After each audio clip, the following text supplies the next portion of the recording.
மாண்புமிகு கழகத்தின் பொதுச் செயலாளர் புரட்சி தமிழர் அண்ணன் எடப்பாடியார் ஆணைக்கிணங்க போதைப் பொருள் விழிப்புணர்வு பிரச்சாரமாகவும் இந்த விடியா திமுக அரசின் போதைப் பொருளால் மக்கள் பாதிக்கக்கூடிய விழிப்புணர்வையும் எழுச்சி உரையும் ஆற்ற வேண்டும் என்பதற்காக கழகத்தின் மகளிர் அணி, இளைஞர் இளம்பெண்கள் பாசறை அணி, மாணவர் அணி சார்பாக நடைபெற்று கொண்டிருக்கக்கூடிய இந்த சென்னை புறநகர் மாவட்டத்திற்குட்பட்ட இந்த கண்டன ஆர்ப்பாட்டத்தில் பேசுவதற்கு எனக்கு வாய்ப்பு கொடுத்த அனைத்து மாவட்ட செயலாளருக்கு நன்றியை சொல்லி, இங்கே இந்த சிறப்பு வாய்ந்த கூட்டத்திற்கு வருகை தந்துள்ள கழகத்தின் கொள்கை பரப்பு செயலாளர்,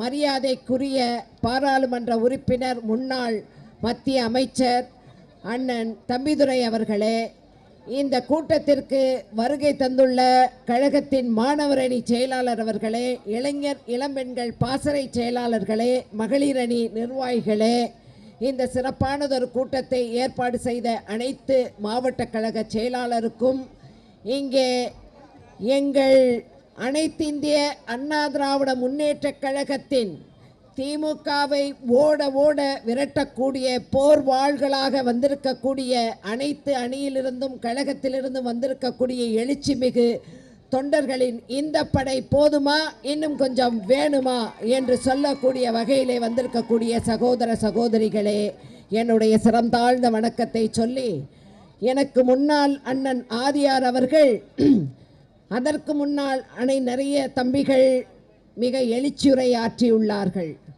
நான் வந்த உடனேயே அண்ணன் ஆதியார்கிட்ட கேட்டேன், அண்ணே ஒரு 5 நிமிஷம் கண்டிப்பாக நம்ம பேசணும் அப்படிங்கிறதுக்காக. உடனே அவங்க ரவி அண்ணன்ட்டையும் சொன்னேன். காரணம் என்னென்னா, இன்னும் 10-15 நாட்களில் தேர்தல் அறிவிக்க இருக்கக்கூடிய நிலையிலே இந்த பிரச்சாரத்தையும் இந்த அழிவு பாதையில் தமிழகத்தை கொண்டு செல்லக்கூடிய விடியா திராவிட முன்னேற்ற கழக ஆட்சியை பற்றியும் மகளிர் அணியும் மாணவர் அணியும் பாசறைகளும் வீடு வீடாக சென்று விழிப்புணர்வு ஏற்படுத்த வேண்டும். ஒரே ஒரு ஆள் நம்ம பொதுச் செயலாளர் மட்டும் உழைச்சா பத்தாது. நம்ம எல்லாரும் உழைத்தால்தான் நம்முடைய தன்மான சிங்கமாக இருக்கக்கூடிய நம்முடைய பொதுச் செயலாளர் இன்றைக்கு எந்த கூட்டணி வந்தாலும் வரவில்லை என்றாலும் 40 தொகுதிகளிலும் ரெட்டலை போட்டியிடும் என்பதை தெரிவித்து, இது அனைத்திந்திய அண்ணா திராவிட முன்னேற்ற கழகம். இந்த அனைத்திந்திய அண்ணா திராவிட முன்னேற்ற கழகத்தில் என்றைக்கும் நாங்கள் யாரையும் தேடி சென்றதில்லை. எங்களை தேடித்தான் அனைவரும் வருவார்கள். நாங்கள் எப்பொழுதும் புரட்சி தலைவர் கண்ட போர்ப்படை தளபதிகள், புரட்சி தலைவி அம்மா கண்ட போர்ப்படை தளபதிகள், அனைத்திந்திய அண்ணா திராவிட முன்னேற்ற கழகத்தின் கொள்கைக்கு மாறாத சிங்கங்கள் என்று சொல்லக்கூடிய வகையிலே இன்றைக்கு மிக எழுச்சியாக இந்த ஆர்ப்பாட்டம் நடைபெற்று வருகின்றது. நம்முடைய அண்ணன் ஆதி ராஜாராம் அவர்கள் சொன்ன அந்த கருத்துக்களை எல்லாம் விட்டு மாறி உங்களுக்கு சில கருத்துக்களையும் தகவல்களையும் சொல்ல இருக்கின்றேன். ஏனென்றால் எனக்கு அடுத்தாற் போல இன்னைக்கு அண்ணன் டிஜே பத்திரிகைக்காரங்களை பார்த்து என்ன ஸ்டாண்ட் எடுக்க போகிறாரு.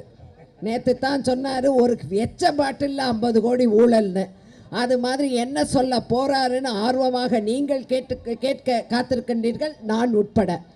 இன்னைக்கு இந்த ஜாஃபர் சாதிக், உதயநிதி ஸ்டாலின் பொண்டாட்டி நடத்தின, அவங்கள தனிப்பட்ட முறையில் நம்ம விமர்சனம் பண்ணலை. அவங்க ஒரு குறும்படம் மங்கை, த ட்ராவல் ஆஃப் உமன் அப்படிங்கிற படத்தை தயாரித்தது யாருன்னா இந்த ஜாஃபர் சாதிக் தான். அயர்லாந்திலிருந்தும் ஆஸ்திரேலியாவிலிருந்தும் இந்தியாவுக்கு போதைப்பொருள் தடுப்பு பிரிவுக்கு தகவல் வருது.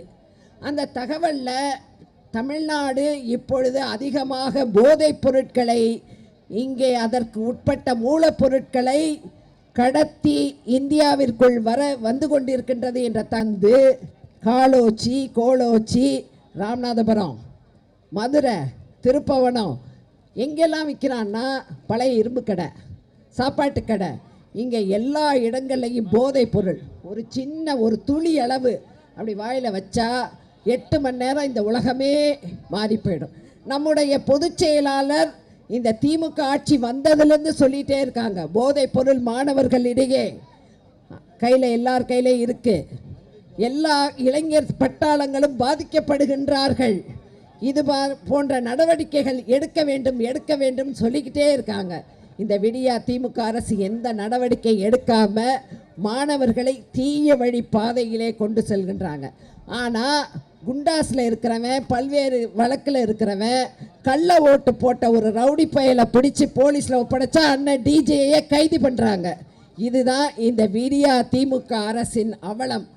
இது மாதிரியான எந்த நடவடிக்கைகளும் தமிழகத்திலே வரக்கூடாது என்றால் மீண்டும் அதிமுக ஆட்சி வர வேண்டும். அதற்கு அடித்தளமாக பாராளுமன்றத்தில் ரெட்டலை கூட்டணி எங்கே நின்றாலும் நம்ம எழுச்சியாக இருக்க வேண்டும். ஏன்னா எனக்கு கொடுத்தது 5 நிமிஷம்தான், அந்த 5 நிமிஷத்துக்குள்ளே முடிச்சிடுறேன். விழிப்புணர்வோடு உங்களோடு சேர்ந்து நானும் பணியாற்றுவேன் என்பதை சொல்லி விடைபெறுகிறேன். பாதகம் செய்பவரை கண்டால் நாம் பயங்கொள்ளலாகாது பாப்பா, மோதி மிதித்து விடு பாப்பா, அவர் முகத்தில் உமிழ்ந்து விடு பாப்பா. அண்மை செய்திகளை உடனுக்குடன் தெரிந்து கொள்ள இணைந்திருங்கள் எம் நாடு தொலைக்காட்சியுடன்.